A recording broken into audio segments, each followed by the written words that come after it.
দেরি করতে না গাইস, কচু গাছ লাগাবো। দেখুন চারা নিয়ে এসেছিলাম গান্ধীসাগর থেকে।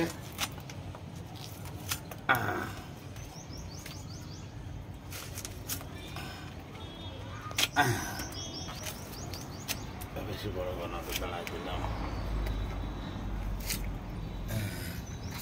দেখুন কিভাবে আমি মেহনত, এর ফল অবশ্যই হবে ইনশাআল্লাহ।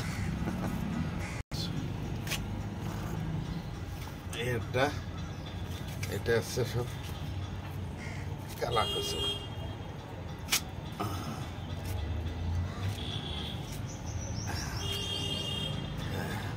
3 মাস পরে আমি আপনাদেরকে সবাইকে দেখাই দেবো যে কচু কি করে রাজস্থানে তৈরি করতে হয়। আর এদিকে দেখুন মাটি তৈরি করেছি আমি, টব কিনেছি দুটো 300 টাকা দিয়ে, শুধু কচু লাগানোর জন্য।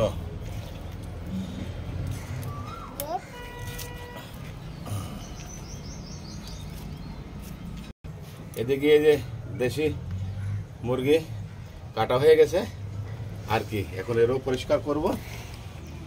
তো গাইস বসে পড়ে নিতে আমি ভিডিও ক্যামেরা এই লাগাচ্ছি। দেখুন এটা হচ্ছে পাইনের কচু কালো। দেখুন আশা করি খুব ভালো হবে, আপনারা সবাই আশীর্বাদ করবেন। এই 3 মাস পরে যেন এই গাছগুলো আমি আপনাদেরকে দেখাতে পারি। আমি বেশিরভাগ লাগাচ্ছি হ্যাঁ ঠিক আছে, কচু লতির জন্য, শুধু কচু লতি হবে আর কিছু নাই।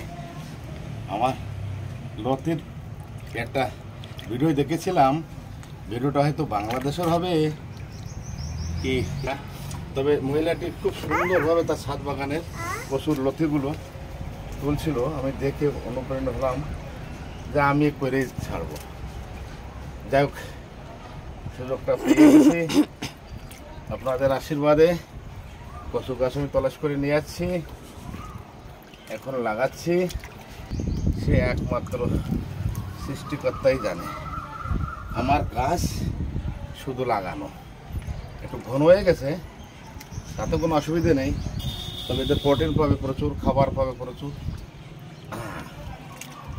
আর এতে শুধু প্রোটিন।